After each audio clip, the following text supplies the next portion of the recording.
Thanks very much. I want to thank, and I'm not going to spend a lot of time, but I want to thank Dwayne and the bookstore for putting on these readings. Clarion West for inviting me to come teach and talk and read. And Seattle in general, because it's always nice to be back here. And it is, in fact, cooler in Lawrence, Kansas right now than it is here. So I'm going to give you guys a couple of options, and the reason why I'm giving you an option is that the bookstore is currently open. One of the options is something that would be pretty flavorful for the workshop. You have your choice. I'm going to read something that's new, and I'm also going to read either Mantis Wives or Spar. Spar. Okay, well, we're going to start with Mantis Wives then. Or no, we're going to start with the Apartment Dwellers Bestiary and hope that the children are all in bed and asleep by the time this is done. The Apartment Dwellers Bestiary. The Einkalo. You're showing your boyfriend what to put in a smoothie, and you open a cupboard because he told you that he had roasted coconut somewhere, and you figure, sure, coconut, why not? And that's where his Einkalo is, squatting in the yellow serving bowl his mom gave him last year for Christmas. That's cool. You have lots of friends with Einkalos. They get in everywhere. But he was so weird about it. Picked up the bowl with the Einkalo hunched down now, nothing visible but two eyes in a cloud of cream-colored fur, and took it out to the living room and hid it somewhere. Why? Why? But this got you wondering what else there was, what porn on his hard drive, what numbers in his contacts list, what texts, what friends, what memories, and you realized you really don't know anything about him, and more, that you really don't want to. You have your own secrets. One of them, that you aren't over your last boyfriend yet, and that his is still the only name in your favorites list. The Bajit. Your grandmother told you it's good luck to have a Bajit in the house, and they are generally pretty great to have. It's written into your lease, like renter's insurance and no waterbeds, that a Bajit is okay. Your Bajit, which you got from a buddy when he moved in with his girlfriend, is a spotted one with crazy long white whiskers. It sleeps on the couch most of the time, looking like a novelty throw pillow. It grooms itself, and it does not shed. Your Bajit eats the things that you do not want. Wire hangers, Kleenex boxes, old running shoes, Coke bottles, toothpaste tubes, the dead AA batteries at the back of the junk drawer, the needle you lost in the carpet, your neckties from when you had the shitty job at Clement and Neeleman, the JPEGs from other people's weddings, the breakup playlists a girlfriend sent you, some porn that got downloaded back in December. It also ate that one picture of your old girlfriend from, what is it, 10 years ago now? The one at the beach where it was pouring rain and she was freezing her ass off, but then she got hit by that huge wave, and even though she was soaked to the skin, she started laughing and couldn't stop, and that was pretty much the moment you fell in love with her. The Bajit was right about that one too. The Bergdis. There's a black and white picture of your mom with the Bergdis back when she was a librarian in St. Paul before she met your dad and they moved to Iowa. It's hard to tell what color it is, but you can tell from the photo that it's a beautiful one. Its long tail wrapped down her arm and around her wrist for balance, and its diamond-shaped face half buried in her dark hair. She's looking at whoever is taking the picture and laughing so hard. Bergdises live anything from 30 to 50 years, but you don't remember seeing it or her talking about it. You don't know who is taking the picture. You don't remember ever seeing your mom laughing like that. There's actually a lot you don't know about the people who own Bergdises. The Crestone. One of your friends got a Crestone a few months back. It's cute. A small reddish male with a black tail that she braids with a little yellow ribbon at the end. It licks crumbs off the kitchen floor. It kills spiders. It helps with zippers up the backs of dresses. If she's hanging a picture, it stands on the couch and lets her know by tipping its head how to straighten it. When she choked on a piece of takeout tikka masala last week, it dialed 911, though she managed to clear her throat before the EMT people showed up. You could call me, you say, for stuff like that. You didn't need to get a Crestone. Not the 911 call, she says, and I can't keep getting you to come over and kill spiders all the time. Look, it's always there when I get home. What's wrong with wanting that? You understand, and you're tempted. A Crestone would have your back, too. But maybe you would get a terrible Crestone. Maybe it wouldn't tell you when your hem was down, or remember your birthday. Plus, your boyfriend left. Why wouldn't your Crestone? The Delaper. You still remember that last night. You were both crying. So why was this even happening? If neither of you wanted it, then why could neither of you seem to stop it? And if one of you did, then why wasn't it already over? And then it was, and you drove to a hotel, and that was that. But you hated it. Even after you got this apartment, even after you got the new furniture, the unsprung mattress, the silverware with the fake patina. You smacked the console table against the wall a little, just so it had some dents. You hung some family pictures. Getting the Delaper was supposed to help, but it hasn't worked that way. Now there are two of you, alone together, and the Delaper hates this life just as much as you do.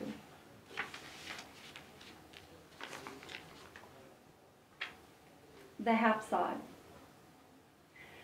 You find the half-sod behind the bed when you move it to vacuum, a task you generally avoid, only last night your girlfriend brought a little jar of powdered honey over, promising to brush it onto you with a feathery cat toy shaped like a bird, which she also brought, and then to lick it off, something she found online, or maybe one of her girlfriends had.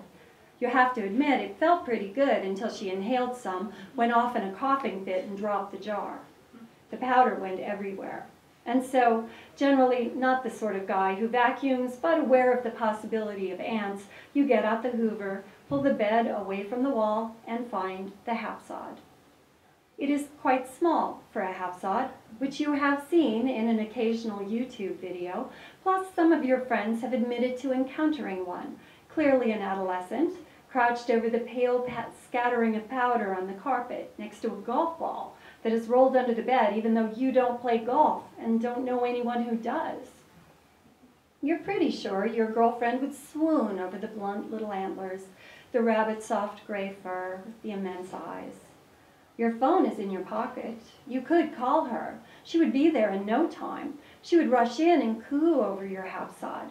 She would puzzle over what to feed it, and the words we and us would turn up a lot in that conversation. She might stay for the night, but really, who needs that? You and your half-sod are fine together. It's probably easier just to break up now and get it over with. The heresy. You pretty much stopped using your kitchen once you started that huge project at work, but now you're going to a dinner party hosted by your ex-boyfriend and his new girlfriend. You don't want to look like you're not over him, which you actually are, even though you're a little tired of people asking you about it. You figure that hand-baked cheese crackers should fulfill your host gift responsibilities nicely. The oven is set to warm, though you're pretty sure the last time you used it was the last time you made cheese crackers. You pull open the door and peer in. 6 sets of shiny black eyes peer out. It's your heresy, which vanished 3 months ago and you never could find, and you must have cried for weeks about it, only now there's another heresy, too, a largish, good-looking gray one, also some babies rolling around in a pile of shredded parchment paper on one of the racks. They've got a crumpled aluminum foil dish of dried apricots and a small cast iron skillet you're pretty sure is not yours, filled with water. Really, you had no idea heresies were so resourceful. You pick one of the cuter ones and tuck it into the red Chinese takeout box you were going to use for the crackers. You know what's going to happen now. The new girlfriend is going to squeal and cuddle it, hold it up to your ex-boyfriend for him to cuddle it too. The ex-boyfriend is going to look a little nervous, as though the heresy-bearing ex-girlfriend might make a scene. You know this, because it's how you ended up with your heresy.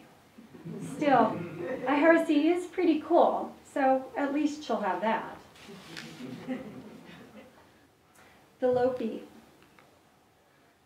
When you move into the apartment on Vermont Street, the Lopi are already there, 2 or 3 of them fluttering in the corners of each room, just where the walls and ceilings meet. What exactly do they look like? Like bats? Like insects? Like tiny silent birds the color of smoke? They never seem to rest. And what do they eat? Do they chew on your soap, lick the residue from the bottles in the bathroom, or late at night when you are trying but unable to sleep? Do they swoop down to eat whatever has fallen into the aluminum liners under the stove's burners? Wikipedia is of limited assistance here. Before you moved in, your landlord promised to replace the old windows and repaint the dirty walls, and also to take care of the Lopi problem. The windows are done, the walls now a tasteful eggshell color, but the Lopi remain, and really it's not worth calling the landlord about them. They're not that bad. They replace the pictures you don't hang. The whirring of their wings is a white noise that conceals the silence. And there are nights when you are alone in the full-size bed, in the single bedroom, in the new apartment, everything so much smaller than your old life, and just as you fall asleep, you feel their feet on your face, delicate as antennae or memories. The Luette. No one wants a Luette, and yet here you are with one. It has no great love of incense. It eats cantaloupe and the germ of corn, which it painstakingly chews from the kernels with its tiny scoop-like teeth. It likes being read to, especially Henry James's lesser works. It frowns intelligently at certain places in his travel writing, but you're pretty sure it's faking it. Your own appreciation of Henry James is shaky. How can something the size of a kitten be more aesthetically enlightened than you? And yet, it is the Luette that suggested you not get the retro haircut. The Luette that suggested you stay away from Cheever's later work. The Luette that argued against hot pants in your second husband. The Luette is always right, and you are always wrong, and it is the despair of the Luette that you never seem to figure this out before it's too late. The Orco. Most nights you fall asleep while reading, and your book and your glasses end up in bed beside you, along with your phone, just in case, and your Orco. You are always somebody who liked to sleep touching, so sometimes in the night you reach across and feel the wand of an earpiece, the book's hard spine, the ruffle of the Orco's hair against your palm, its warm breath on your hand. As long as you don't wake up all the way, it's like all the pieces of someone. The Hooded Quilly. You bring your new Hooded Quilly home in a cardboard carrier and let it out in the living room. At first you see only the top of its head, and then its eyes glaring up, and then the Quilliot leaps out of the carrier and onto your coffee table. Your Hooded Quilliot has lived better places than this, with nicer people who made more money, and they all adored it. It had its own room. It ate oysters flown in from the coast and bruschetta. A professional groomer came every 2 weeks to trim its nails. This, the cute teak coffee table you got for $15 at an amazing garage sale last year, and the rest of it too. Your friends bringing homemade salsa and crab dip for card parties that last until 4, and the shoes piled by the back door because everyone here goes barefoot. This is not what your Quilliot is used to, and to be frank, it is all very, very disappointing. But then, you're not the one that was in a little steel cage back at the shelter with a yellow sheet of paper clipped to the bars that said abandoned. The Ravik. There's all sorts of information about it online, post-mortem predation. First, they eat your lips, your ears, the end of your nose, your eyelids, the flare of your nostrils, fingertips, all the places a girlfriend would kiss you first. Their weak paws and small teeth cannot make a way into your body until you are already dissolving. When is that? Like a week after death? Would someone find you before then, and why? Would your absence be noted? When Jason got dumped by Shandy, it was almost a week before you realized you hadn't seen any texts from him lately. You assumed he was talking to other people, and anyway, you're always getting busy or distracted, and so is everyone else. You imagine it. A stroke, maybe, since you're not the overdose type. You, slumped over your dead laptop. Would there be shit? You look down at your Ravik, curled into a tight ball on the rug by your feet where it's sleeping off dinner. It's making that little dreaming, growling noise it does sometimes. How long would it wait? The gray Regia. Your Regia hated your old boyfriend, the one who came over after you had your surgery to read children's books to you when you couldn't sleep. He used funny voices for the different animals, and you would start laughing, and then it would start hurting, and you would tell him to stop. And he would stop. That was the amazing part. Most guys would have kept on reading, just for a moment or two, teasing maybe, or just that little streak of meanness that most men have. He was even really nice to your Regia, even though it was pretty obvious what it thought of him. But it didn't work out. You talked about moving in together, but then there was an amicable sort of breakup. Neither of you quite sure what was happening, but both pretty sure it was the right thing. Maybe one of you just lost interest? Anyway, you have the new boyfriend. He would have kept on reading, but your Regia likes him better. Maybe your Regia knows what you deserve. The Sandnes Garn. You knew you had a Sandnes Garn at your old place, but it didn't bug you or anything. It's a pest, sure, but you learned to make some noise when you walked into your bedroom to give it time to hide. Under the bed, in the closet, the occasional glimpses were kind of cute, little furry horns and beady eyes peeping from behind the dresser you got from IKEA. When you decided to move in with your girlfriend, your friends offered to help with the lifting. "Does your apartment still have that Sandnes Garn?" one said. You nodded. "You need to set some traps or fumigate or something, because otherwise you'll spread it to her place and she'll be pretty pissed. I'll take that dresser if you're not going to want it," he added. He did take the dresser, but you didn't fumigate, and when you got settled in, you realized he was right. You see it sometimes, when she's fallen asleep, half-spooned against you, her hair a grapefruit-scented tickle in your face. The Sandnes Garn sits on the chest of drawers that came from her mother's house, next to the picture of all her brothers. Its eyes gleam in the hall light. Your Sandnes Garn is patient. It can wait. You'll fuck this one up too. The tatami. One tatami grows lonely, your grandmother always says, like troubles come in threes, and you figured that's about right. You started with the one. You were getting dressed for work one morning, and there it was, curled tight into a gladiator sandal you'd almost forgotten you had. A week later, there was another in the other sandal, and then a few days later, two more peeked from your Uggs from college, and then there were what seemed like dozens, tucked into all the pairs of out-of-date shoes and boots you'd meant to take to Goodwill. They leave your sensible shoes, the work pumps and trainers, alone. You're not sure whether this is a judgment. You have no idea what they eat, and you're not sure what they do with themselves when they're not tucked into your shoes like hermit crabs. All night you hear them rustling in your closet, often making small rhythmic bumps as if they're mating or dancing to house. You don't mind that you are the only one in the apartment who's going to bed early or sleeping alone, but there are times when you imagine turning on the light, stepping into your old shoes, and dancing. The wall. It's hard to pull the trigger on an apartment. The one bedroom on Massachusetts Street has a southern exposure and tall windows that look down onto cute shops and busy sidewalks, though you wonder whether that would get on your nerves. It's small.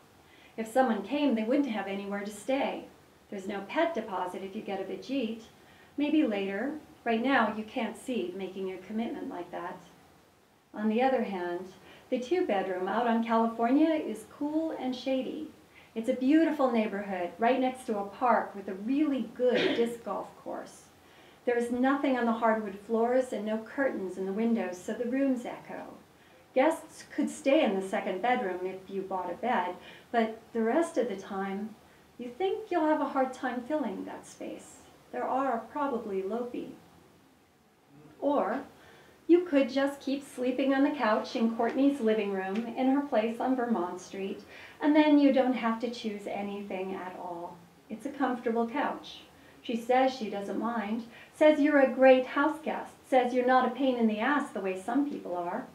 You take out the trash. If you borrow her car, you fill the tank. The two of you order takeout and watch television shows a season at a time. Her wall curls up between you, dozing. It occurs to you that in another life, you might very well be the Bijit, the Lopi, the Quilliot. So that's the Bestiary.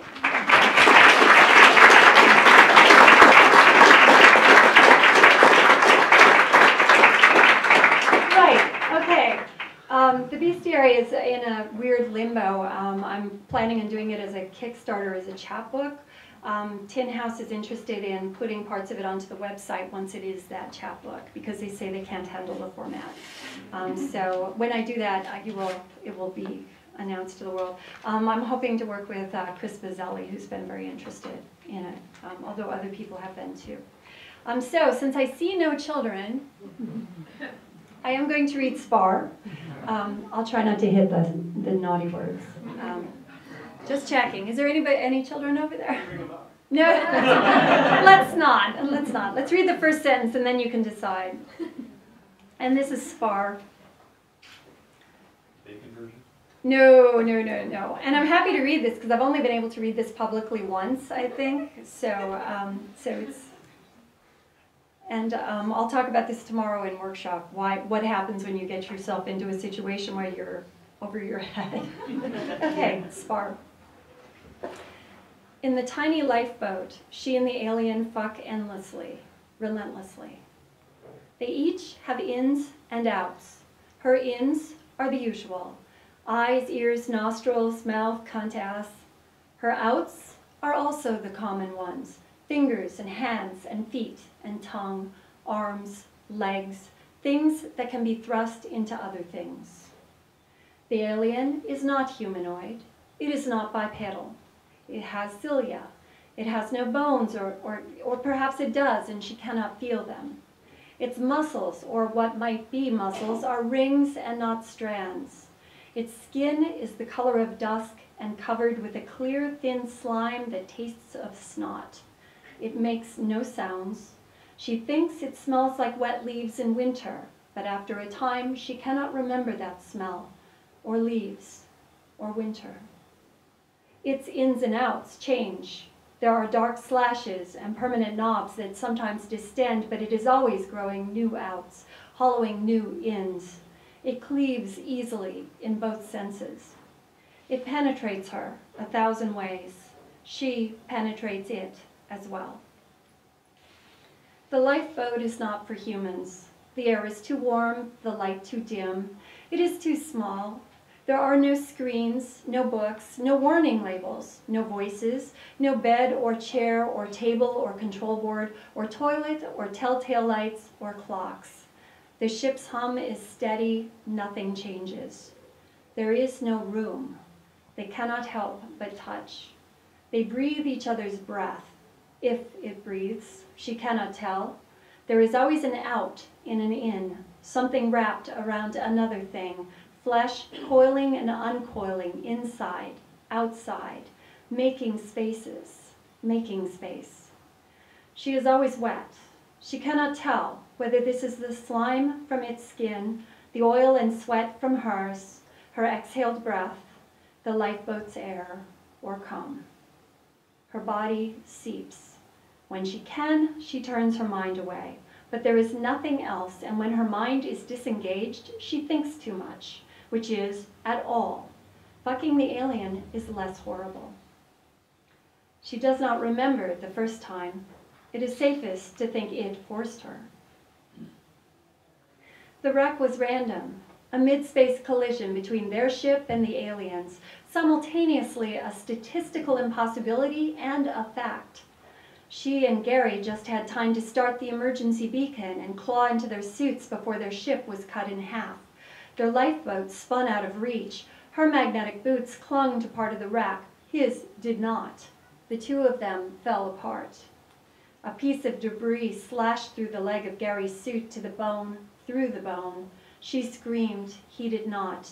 Blood and fat and muscle swelled from his suit into vacuum. Out.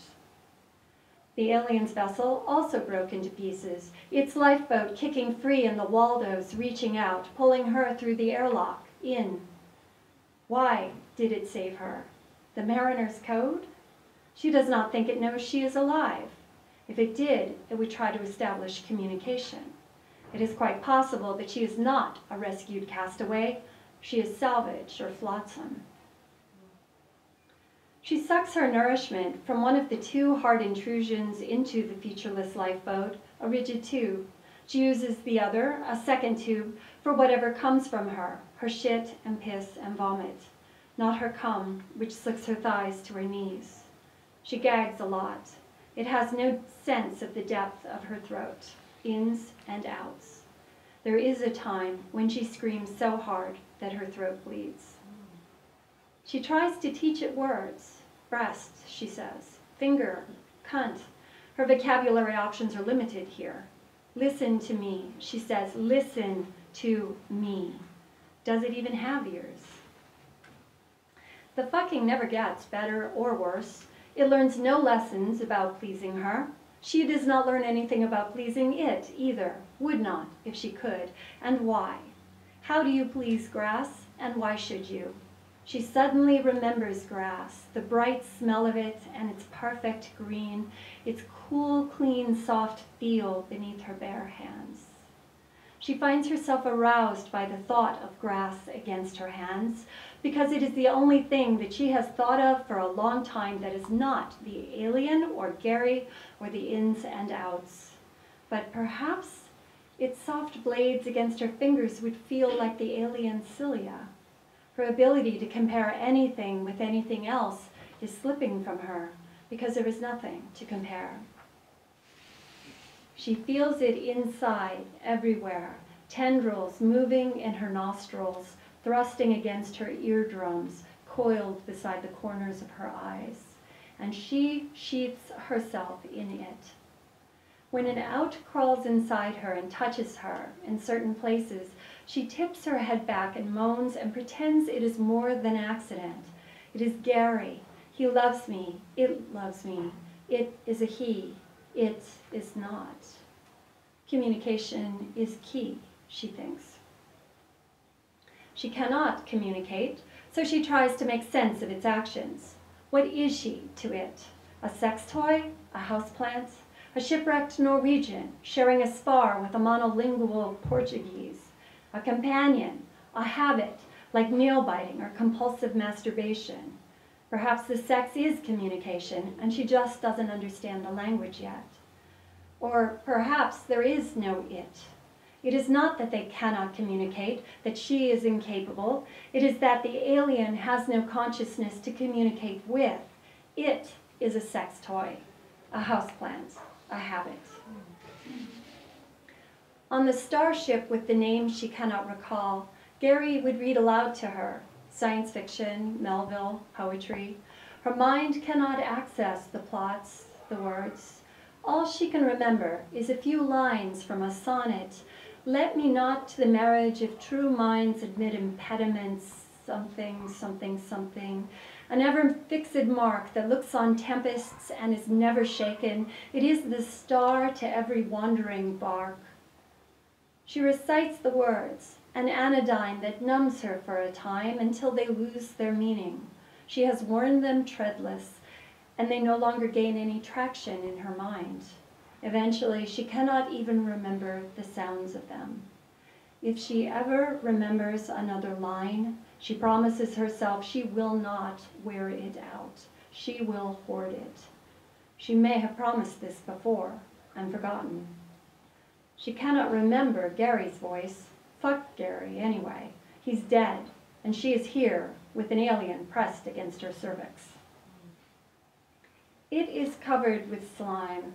She thinks that, as with toads, the slime may be a mild psychotropic drug.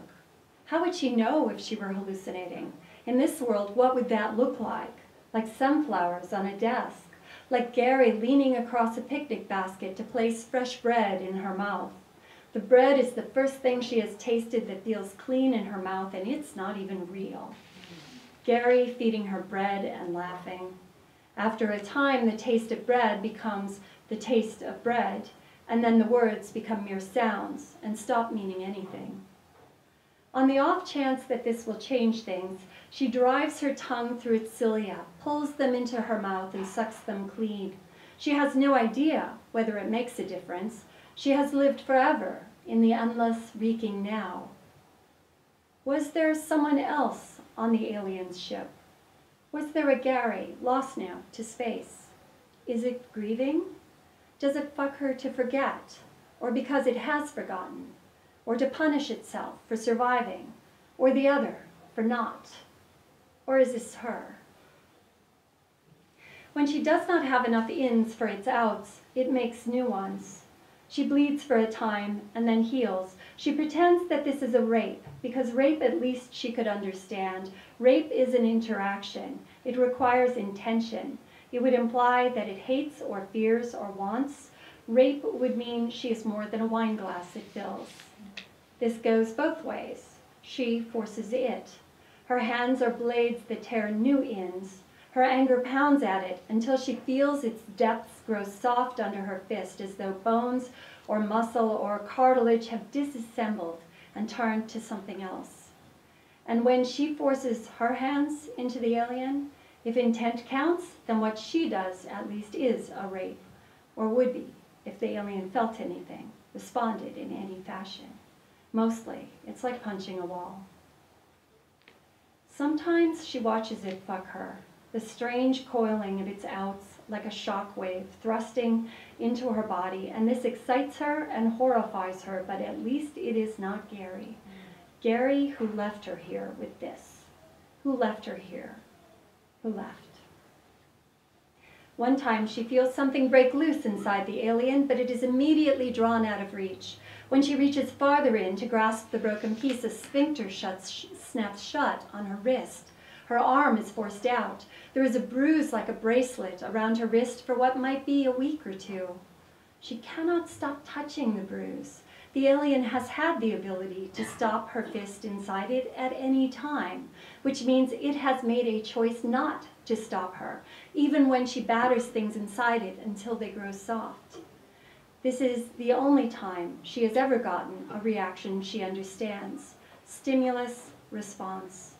She tries many times to get another. She rams her hands into it, kicks it, tries to tear its cilia free with her teeth, claws its skin with her ragged, filthy fingernails, but there is never again the broken thing inside, and never the bracelet. For a time she measures time. For a while she measures time by bruises she gives herself. She slams her shin against the feeding tube, and when the bruise is gone, she does it again. She estimates it takes 12 days for a bruise to heal. She stops after a time because she cannot remember how many bruises there have been. She dreams of rescue, but doesn't know what that looks like. Gary, miraculously alive, pulling her free, eyes bright with tears. "I love you," he says, his lips on her eyelids and his kiss, his tongue in her mouth, inside her hands inside him. But that's the alien. Gary is dead. He got out. Sometimes she thinks that rescue looks like her opening the lifeboat to the deep vacuum, but she cannot figure out the airlock. Her anger is endless, relentless. Gary brought her here, and then he went away and left her with this thing that will not speak, or cannot, or does not care enough to, or does not see her as something to talk to. On their third date, she and Gary went to an empty park. Wine, cheese, fresh bread in a basket, bright sun and cool air, grass and a cloth to lie on. He brought Shakespeare. "You'll love this," he said, and read to her. She stopped him with a kiss. "Let's talk," she said, "about anything." "But we are talking," he said. No, you're reading, she said. I'm sorry, I really don't like poetry. That's because you've never had it read to you, he said. She stopped him at last by taking the book from his hands and pushing him back, her palms in the grass, and he entered her. Later, he read to her anyway. If it had just been that. They were not even his words, and now they mean nothing, are not even sounds in her mind. And now there is this thing that cannot hear her or does not choose to listen until she gives up trying to reach it and only reaches into it and bludgeons it and herself, seeking a reaction, any reaction. I fucking hate you, she says. I hate fucking you. The lifeboat decelerates. Metal clashes on metal. Gaskets seal. The airlock opens overhead. There is light. Her eyes water helplessly, and everything becomes glare and indistinct dark shapes. The air is dry and cold. She recoils. The alien does not react to the light, the hard air. It remains inside her and around her. They are wrapped. They penetrate one another 1,000 ways. She is warm here, or at any rate not cold, half lost in its flesh, wet from her ins, its outs. In here is not too bright. A dark something stands outlined in the portal. It is bipedal. It makes sounds that are words. Is it human? Is she? Does she still have bones, a voice? She has not used them for so long. The alien is hers, she is its. Nothing changes, but she pulls herself free of its tendrils and climbs out. Thank you.